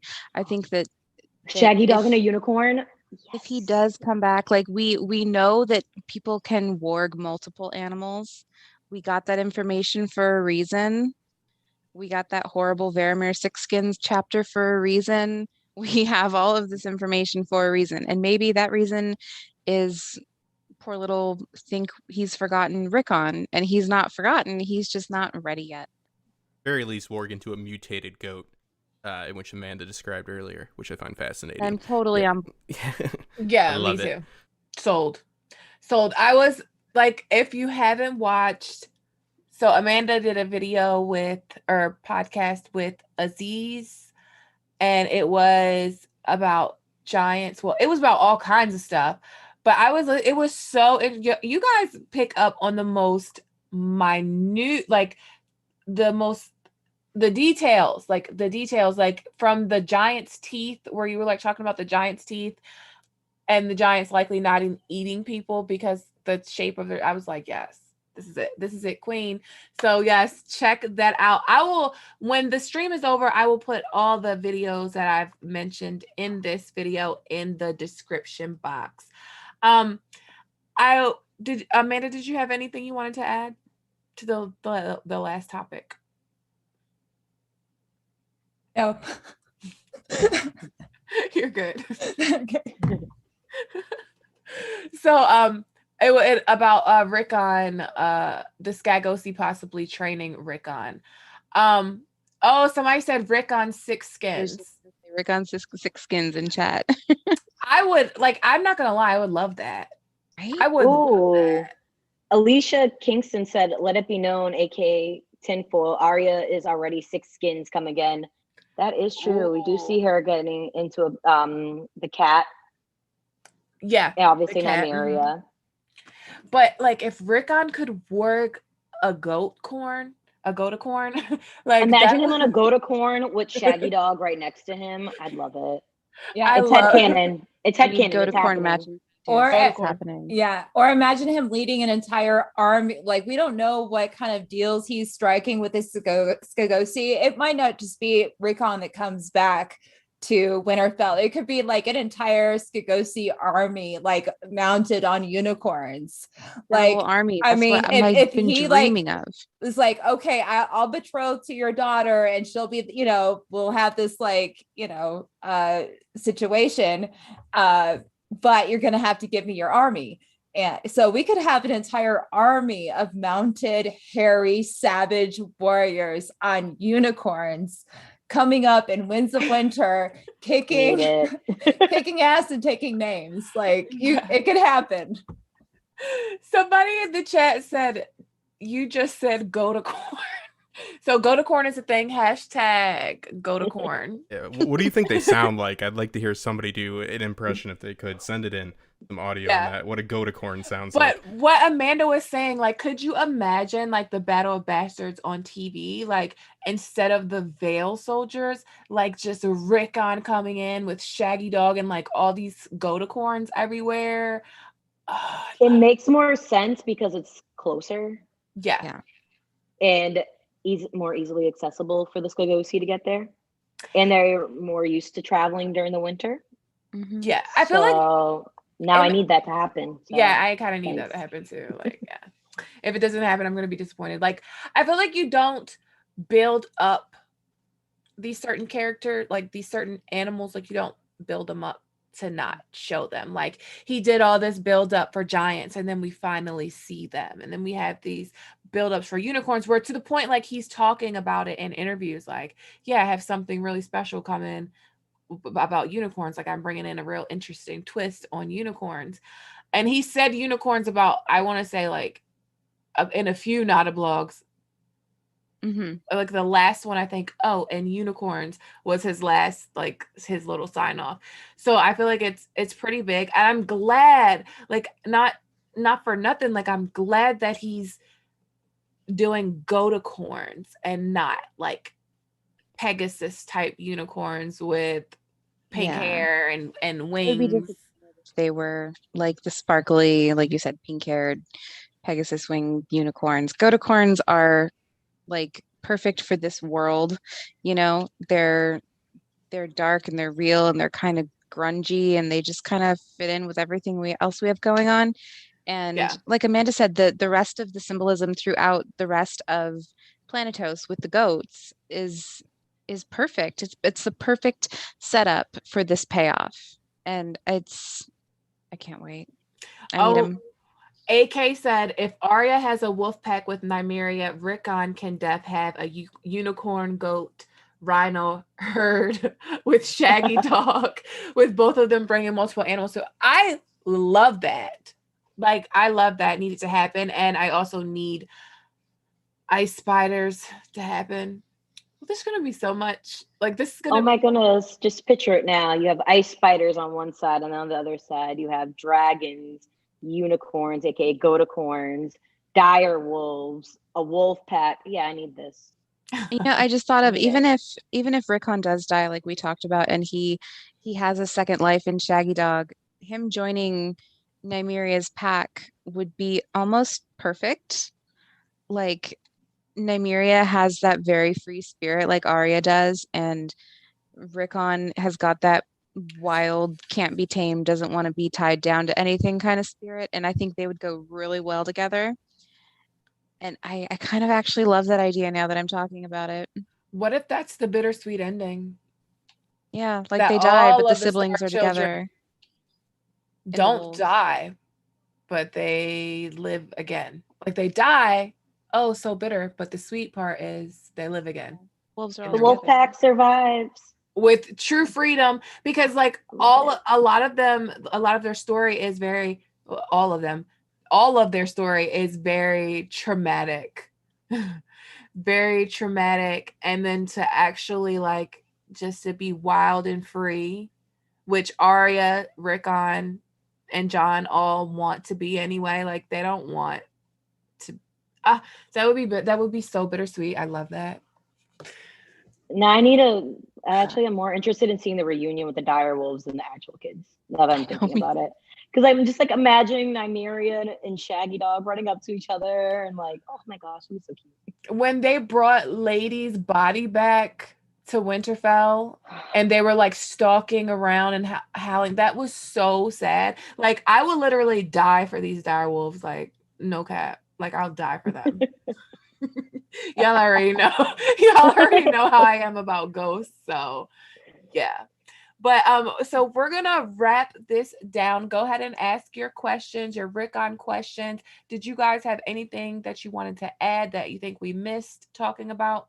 And I just want to say, Ara, I really like the point that Davos is going to be protective over Rickon and not take him to Wyman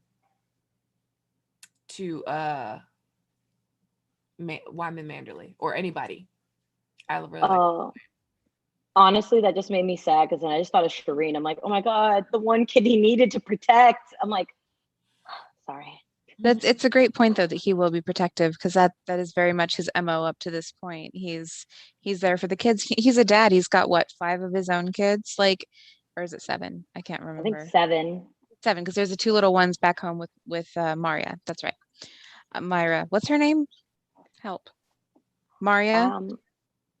Mariah, something like that. I think it is Mara because is that his wife's name? For some reason, Mara is his wife's name, I think. But for some reason, I always get it confused because Mara from Memory, Sorrow, and Thorn. Mm-hmm.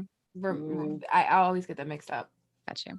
But yeah, it's very much in his MO to be protective of kids. He's got this relationship with Shireen for years. Like he's been there for her when Stannis largely wasn't, and it seems like her mother has been kind of absent from that. She's doesn't seem very attached to Shireen, and so Davos has kind of filled that void in her life, and he again has all of his own kids. He's taking precautions with Edric. Like he's going to want to be there for Rickon, whether he agrees with what's happening, whether he wants what Wyman Manderley ultimately wants.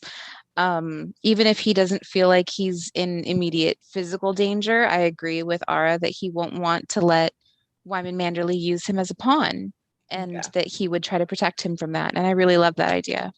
Yeah, love Davos. I love him. He's totally like the moral compass of Game of Thrones. Like he's the best character. And there was somebody had tweeted the other day. Who was it? Was it Beefish? It was somebody. It was Durandon. Yeah, that's who it was. Yes, yeah. He was like so funny. He's great. Yeah, he was like, you guys really don't like Stannis. It's just that Davos is so well written. Like Davos is so well written. He's tricked half the fandom into thinking they like Stannis or something like that. Yeah. So yeah, that's Davos. Blasphemy. Hush your face, Justin. It's not. Rickon will marry a child of the forest and bring in his critter herds. Wow. Oh, Rickon marry. I don't think that the children of the forest, their days are numbered. I think they're almost done. Like they call you a potato because you are covered in tinfoil. He's gonna marry a child of the forest. Rickon will work with a unicorn. I'm predicting it right now. From Like that. Love it. Yeah, so basically, I think we covered everything for Rickon and Rickon coming up in wins. So now is the time of night where you guys choose who we do next, which character we do next. So we're still in the north, so we're going by region. So you can pick Melisandre, you can pick Stannis, or you can pick Jon. If you want Melisandre, put fire emojis. If you want Stannis, put the deer. If you want Jon, put the wolf. And we're gonna see where I can't believe you guys like managed to pick Rickon on National Unicorn Day. Like I'm still not over that. I feel like that's iconic as fuck for y'all that y'all did that. I'm just glad you guys actually picked Rickon because I was super excited to talk about him because I feel like he gets overlooked a lot in the fandom. Oh, he does. Oh, wait. Always. Questions. The questions from Discord. Justin, can you read the questions from Discord? Thank you. So, let me pull them up here as well. You guys covered a lot of these. Really quick when I'm pulling it up, there was a few repeat questions in the chat. And it was, do you think that Ramsay's dogs will fight the wolf pack? Supposedly, George might have said that was going to happen. I'm just quoting from the chat here. If Ramsay's dogs fight the wolf pack, they're doomed. Yeah, I don't see them winning, but do you think it's going to happen? Like, no. Okay. I feel like that would just be animal cruelty. Like, they'd be doomed. Okay. He said he has plans for Ramsay's dogs, though, so I could imagine. And they're always described as being like really fearsome dogs, so it makes sense. So against the wolf pack, though. On the maybe not the wolf pack, but we have. Do you think it's possible on the land of Skagos that Davos might actually find a magical element to the unicorns, or as we now have established, Goaticorns that live there? For instance, having a similar property to the Valyrian swords or the Sword of the Morning. You know, they're talking about the comet, I believe. You know, since Shaggy Dog is running around eating them. So like their horns work like dragon glass? Some magical elemental. It's what I'm kind of going my own way with it now, I guess, but that was what's in the text there. Something like that, though. I think that's what they're getting at. I don't think so, because, and it very well possibly could be, but I more so think that, like what Amanda's saying, that they're kind of just like modified. They're just kind of bred to be like that, and they're not magical. And I think that makes them, to me, way more believable. Now, could there be like some special property in their blood or something, like dragon's blood, or I don't know, possibly. We don't have enough information on them yet. Gotcha. They also would like to know if Rickon does return to Westeros. I assume they just mean the North. How well will the lords and ladies of the North accept the wild Stark boy? How will he acclimate? Is what they're getting at. I feel like if they can accept Ramsay Bolton and all the other magic shit that's coming through, they can accept anything. But I do feel like, you know, Rickon's a kid, so what more can they expect? He's been traumatized. Like his whole family, for all he knows, is dead. He's been on the run. He's been living in the wild. So like, what can they? I'm sure they'll expect more of him than what he is. So I like what you said earlier too about the Perkin Warback. You know, like I think there just might be more of a question of his legitimacy if he's being a propped up prince or not. I kind of like that angle, but I mean it's a valid question if he's been, because Skagos is wild even for the North. So yeah, right. And it would be kind of an interesting twist if they did do this whole Grand Northern conspiracy to seat Rickon in Winterfell, and then they saw what he had become over the last couple of years, and they're just like, oh, we fucked up, and they just like killed him and then tried to put Jon on you know, the seat in Winterfell. It would be very interesting. I don't know that would happen, but I mean, he's gonna be a handful. This kid's gonna be a piece of work. He's not like civilized by the North standards, and he's he's going to be different. And chat, I need to see more wolves in the chat. His please. formative years were quite odd. Yeah. It looks like Melisandre is winning right now, but keep going because I count at the end. I don't like Rickon won by a landslide. One final one is so we have we have an interesting question from Twitter from Vanessa Amnesty. She's asking, why can Rickon control 3 direwolves at once when Tyrion visits? Do you think he was controlling all 3 direwolves at once when Tyrion visits Winterfell in Game of Thrones? I don't believe so. I think a lot of them might have been acting on instinct. Like, I think Shaggy Dog, absolutely, without a doubt, but figure Robb is already pretty tense at that moment as well. So Grey Wind would be standoffish.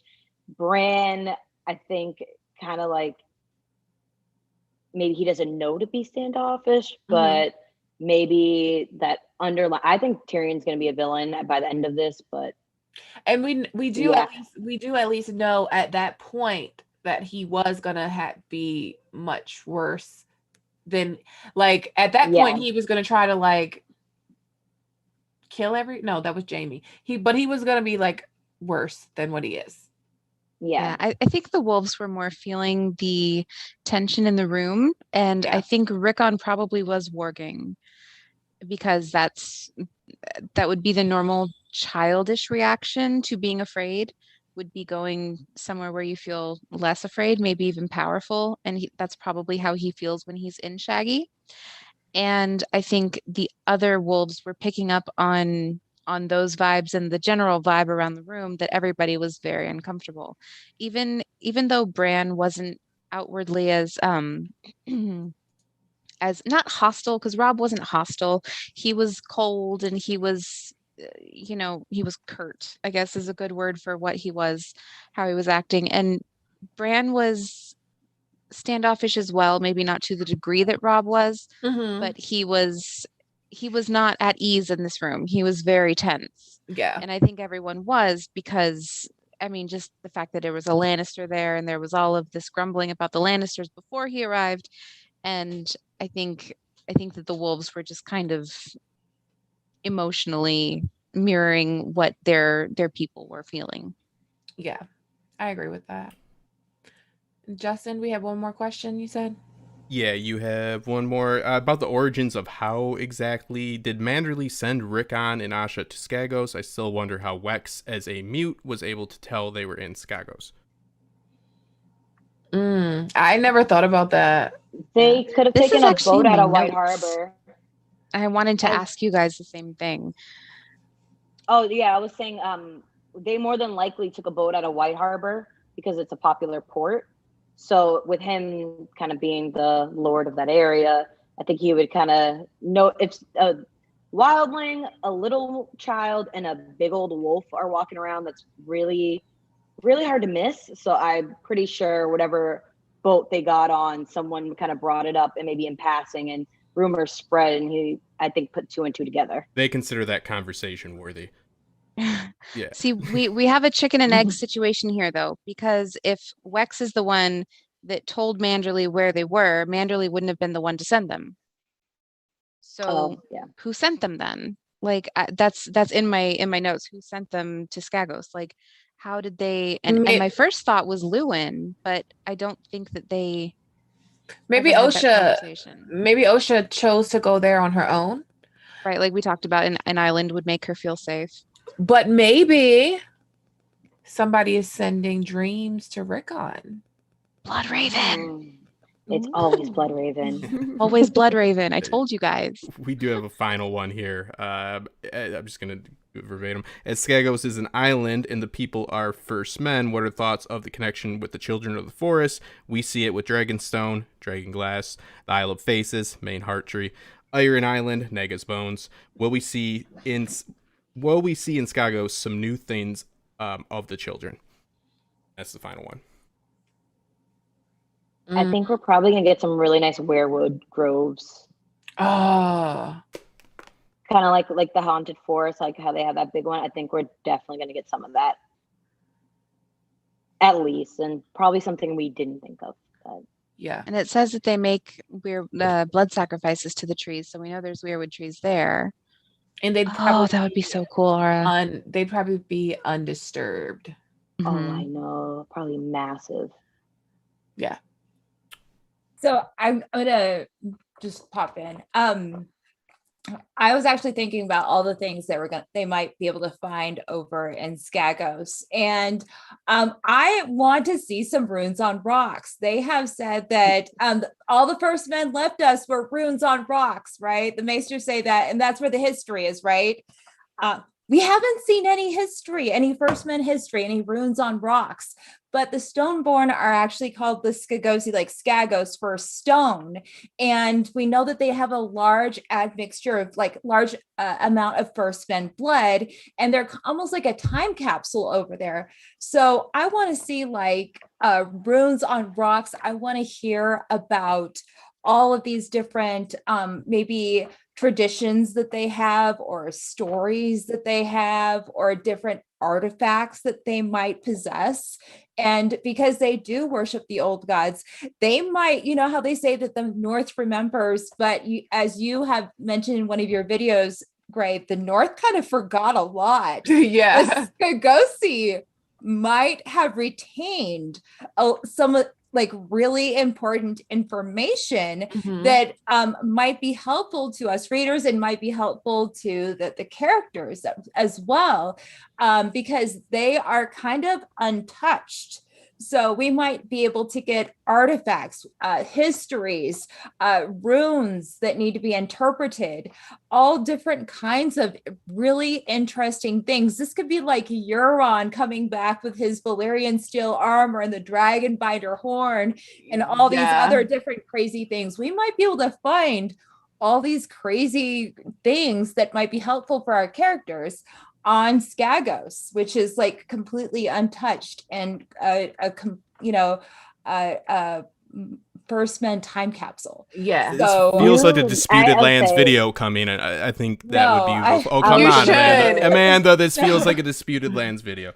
You should, because you just made me want to see Skagos. But yeah, I want runes on rocks. I just the maesters have told me that they exist and that's where the histories are. I want them. And I too. Now I was gonna say, with your runes on rocks, I feel like we're probably coming to the same point. Do you think we're gonna get insight on the original Long Night White Walker history? Possibly. Because as soon as you said that, my brain was like, oh, maybe that's the big plan, that we get some more insight to that creation myth, if you will, with those runes on rock. Oh, I need it. I'm like, I need it. Yeah, same. I need that. I was wondering, I bet they do all of the old northern stuff. I wonder if they know how to communicate with ravens. When they say that, back in the day, the first men used to communicate through ravens, and the ravens would say the words. Was that green sight? Was that something else? Was that skin changing? What was that? And I wonder if the Skagosi know. I'm pretty sure they do. And that's why I feel like Rickon's going to be this powerful fucking beast when he comes back, because he's been training with the people that haven't forgotten the old way. Bran's first chapter is our way is the old way, not as old as the Skagosi way. It's like those towns in Canada that have had no outside contact, out by Nova Scotia and stuff, and they're literally frozen in time. There really are a lot of places. It's not just Canada. It's just what came to my head. Sorry, Heidi from Custom Co.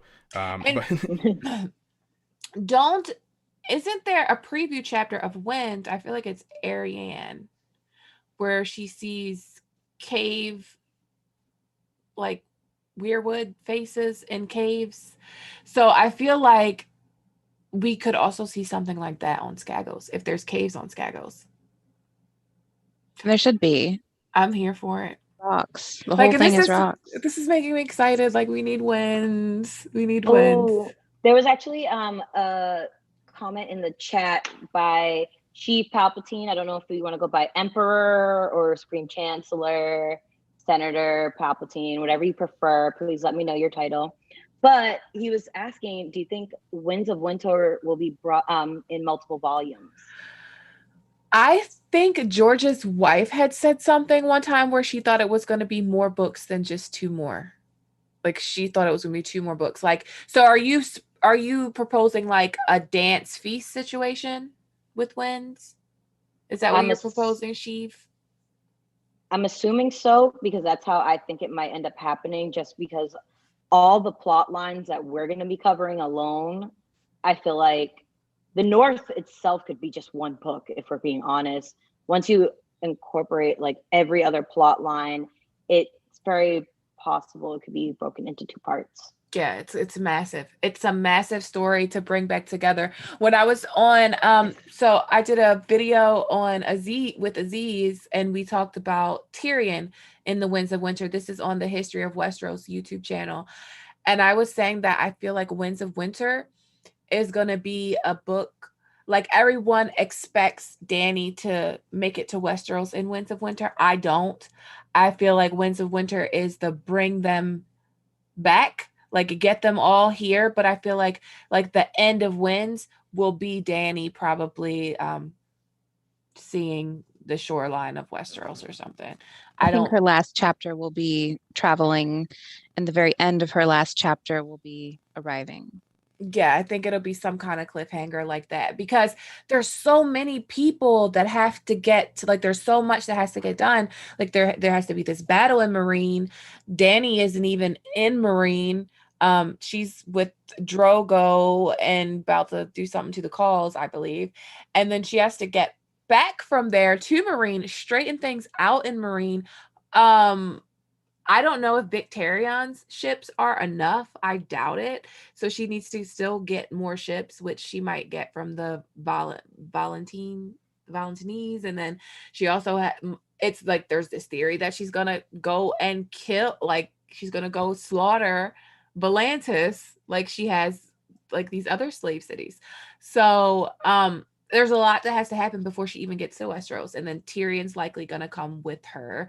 But then you like also have like all the stuff with Arya. Arya has to get to Westeros too, and she has like this whole faceless man storyline. So I don't think Winds is gonna be that book where it's like, oh, the end. Not going to have the answers we think we're getting. Yeah, we're not gonna get, like, I feel like we will get a lot of answers, like especially White Walker answers, because I feel like that's gonna be like, I feel like that's gonna actually peek its head out with the Northerners, and they're gonna be becoming aware of it, and they're gonna be looking for information. But you got this whole like, there's likely gonna be a battle in Old Town. Like there's so much for it to be one book. I think you're kind of on it, like hitting it on the nose. Like if it might be split up like Feast and Dance. If not Winds, then maybe Dream. So Sheev actually went into or Palpatine, you're the Senate, but went into a little further. Kind of like how I guess the European release of Storm of Swords, it's the same book that's split into 2 volumes. Yes, I expect it to be big like Storm or bigger. Mm-hmm. Okay. Yeah, I agree. What isn't Dance isn't bigger than Storm of Swords? I think Dance is biggest. Yeah. I'm sorry, I'm like actually looking at my physical copies as you were saying. I'm like, let me actually look which one looks bigger. I know Storm is huge, and I know like Feast, a Game of Thrones, and A Clash of Kings, but I feel like Dance is the biggest. But then I could be wrong. But yeah, people are saying Dance is bigger. Yeah, so I think it will probably like could be split into 2. I don't know. But yeah, so we're winding down. Let me scroll up and look at the emojis really quick and see who we're gonna be covering next week. I see Stannis. Also, there was a super chat from Blue Rooster. He said, "Hello, all." Hi. Oh, hi, Blue Rooster. Thank you for the super Hello. chat. Honestly, when I was first keeping tally, I had got to 30 on Melisandre, and I stopped, and it kept going. I tried to tilt the scales with my wolves, but I think it's going to be Mel. Yeah, it looks like Mel to me too. Which is great. I just need another week before we do Stannis. I don't know. There's a lot of deers. We're gonna ignore those. Stannis made a comeback. He made a little bit of a comeback. Maybe I don't know. Maybe we could do Stannis and Melisandre together. I don't know. We'll have to talk about it. Yes, I am on Spotify. Obsidian Nights podcast. Colston. But these streams aren't on Spotify. Oh, Carla, thank you for the super chat. Queens, thank you for the stream. Oh my gosh, they really want us to do Stannis. So he is making a comeback. They kind of relate to each other, so you kind of can't talk about one without the other. So. Yeah, but they're not together anymore, though. So they did kind of like they're like separated. So it looks like we're gonna be either doing Melisandre or Stannis. I will do the tally, the official tally later. Because you guys are still spamming it. Yeah. Before I delete them all. Oh, she's a mod too. Don't be deleting them, Mandy. Next, you know, it's gonna be all. I won't delete them, but I really need chat to cooperate with me here and either send fire or wolf emojis. The real slippery road to a dictatorship there, Nims. A real slippery road. But Discord this way, hush.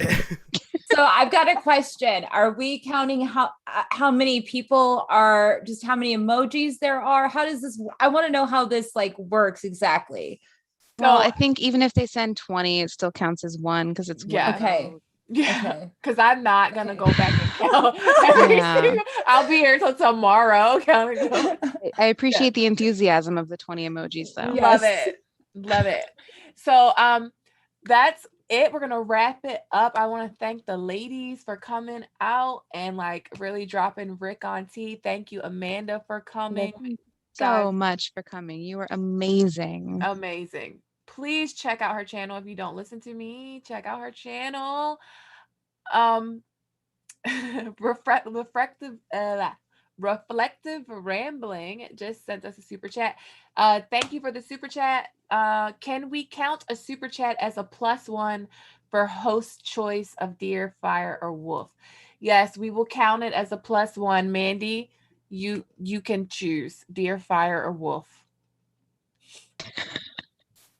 She wants a wolf, I think. I was excited. We already know Mandy. I want a wolf. I want a wolf. I feel like we're neglecting John, and he needs some attention. There's a lot to talk about there. It doesn't feel like there's a lot to talk about because it's like, yeah, he's dead. He's gonna hang out in Ghost. He's gonna come back. But like, there's a lot going on right before he gets killed that really needs to be addressed.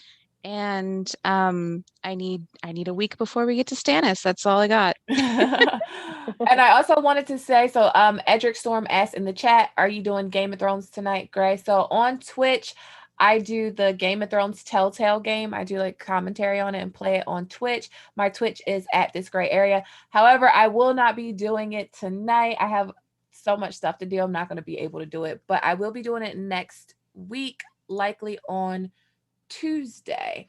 But that's it, guys. I hope you have an amazing weekend and a good night. And did you guys have anything you wanted to say before we close it out? It's been fun. Go to Corns, hashtag it. Go to Corns. Go to Corns. That's what we're here for. And rest in peace, DMX.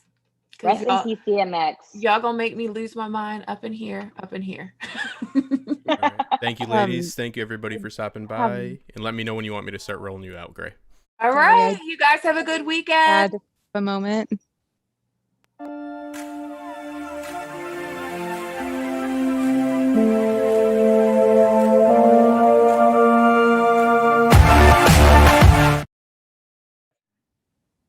Mandy has something to add real quick.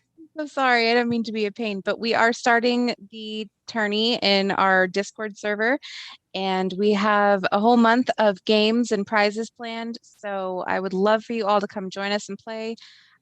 Hit me up on Instagram or Twitter at Nim's Shadow, and I will get you logged into Discord. I'm done. Thank you, guys. All right. Bye, y'all.